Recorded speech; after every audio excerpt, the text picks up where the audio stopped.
दोस्तों अगर आप भी सूर्या, पांड्या और रिंकू को बेहतर खिलाड़ी और गेंदबाज मानते हैं तो वीडियो को लाइक कीजिएगा। लाइक टारगेट 100 लाइक्स का है तो लाइक करना ना भूलें। दोस्तों भारत की खतरनाक जीत को देखकर, रिंकू सूर्या की गेंदबाजी को देखकर और अंतिम ओवर में मैच पलटने पर अफ्रीका के बड़े बड़े दिग्गजों ने चौंकाने वाला बयान दिया है। एक एक के बयान का वीडियो आपको दिखाएंगे, लेकिन उससे पहले आपका क्या मानना है? सूर्या, रिंकू और पांड्या में सबसे बेहतर कौन है? नीचे कमेंट कीजिएगा।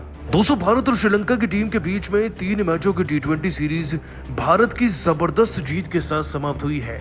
वैसे तो हम इस सीरीज को पहले जीत गए थे, लेकिन तीसरा T20 मुकाबला अपने आप में बेहद ही रोमांचक था। इतना रोमांचक कि अंतिम लम्हों तक बता पाना मुश्किल था कि जीतेगा कौन। मैच की शुरुआत भारत के पक्ष में थी नहीं। बल्लेबाजी करने की बारी आई तो सभी खिलाड़ी फेल हो गए।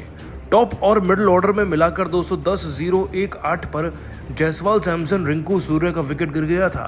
वो तो गिल ने 39 रन बनाए और 26 पराग ने व सुंदर ने 25, जिसके चलते 137 रन बन गए और 138 का टारगेट दिया गया चेज करने के लिए, क्योंकि बहुत आसानी से हो सकता था।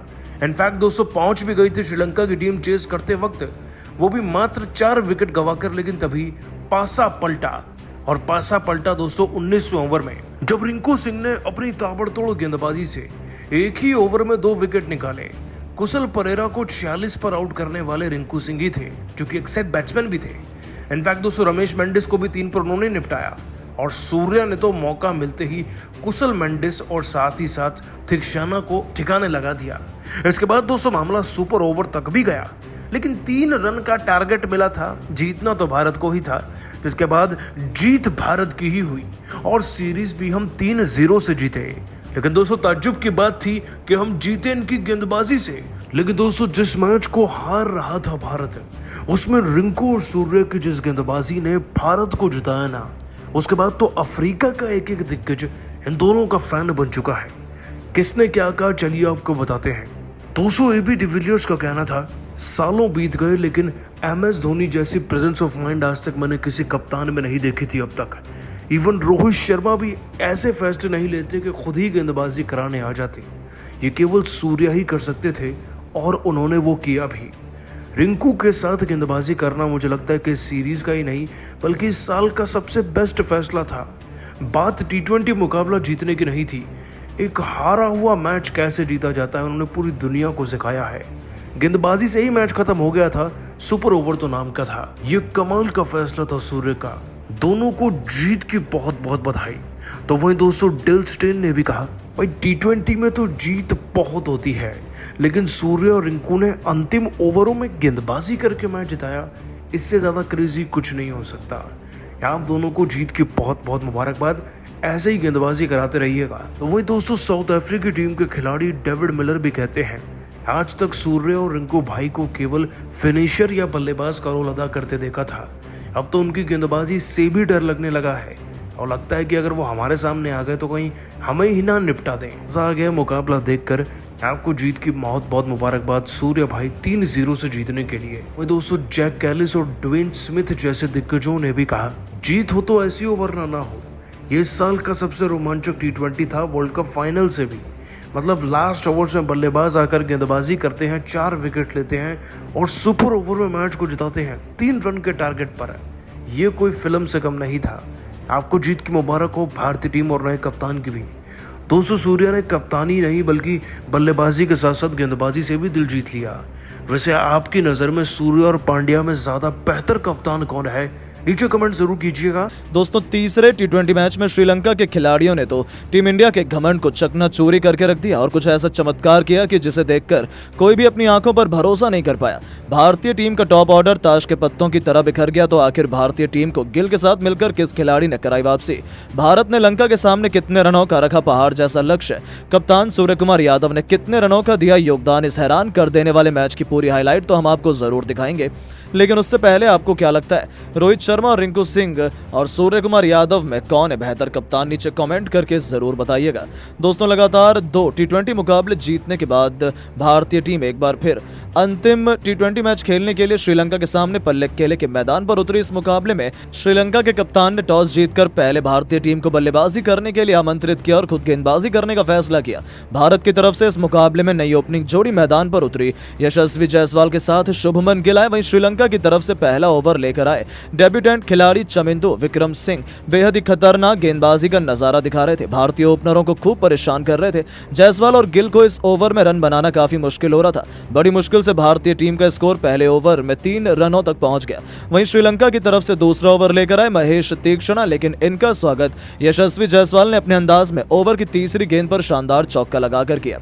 जायसवाल इसके बाद भी रुकने का नाम नहीं लिए। 5वीं गेंद को भी चौके में तब्दील कर भारतीय टीम के स्कोर को रॉकेट की रफ्तार की तरह आगे बढ़ाया, लेकिन महेश तीक्ष्णा ने इस 2 चौके का बदला लेते हुए ओवर की अंतिम गेंद पर जायसवाल को एलबीडब्ल्यू कर पवेलियन का रास्ता दिखा दिया और अपनी टीम को पहली सफलता केवल 11 रनों के स्कोर पर दिला दी।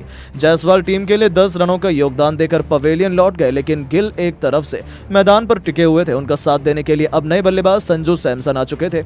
इन दोनों खिलाड़ियों के कंधों पर टीम की पूरी जिम्मेदारी आ चुकी थी।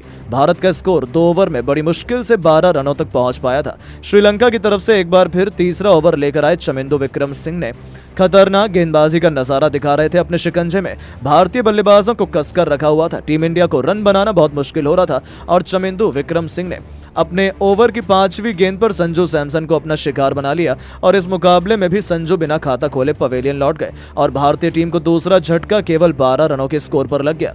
भारतीय टीम की पारी पूरे मुकाबले में लड़खड़ाती नजर आने लगी, मगर एक तरफ से शुभमन गिल मैदान पर टिके हुए थे। इनका साथ देने के लिए अब सबसे पसंदीदा खिलाड़ी रिंकू सिंह आ चुके थे। इन दोनों खिलाड़ियों के कंधों पर भारत की लड़खड़ाती हुई टीम की पूरी जिम्मेदारी आ चुकी थी। बड़ी मुश्किल से टीम इंडिया का स्कोर 3 ओवर में 13 रनों तक 2 विकेट पर पहुंच पाया था। श्रीलंका की तरफ से चौथा ओवर लेकर आए एक बार फिर महेश तीक्ष्णा और आते ही इन्होंने अपने ओवर की पहली गेंद पर रिंकू सिंह को पथिराना के हाथों कैच पकड़वाकर पवेलियन का रास्ता दिखा दिया और टीम इंडिया की कमर तोड़ दी।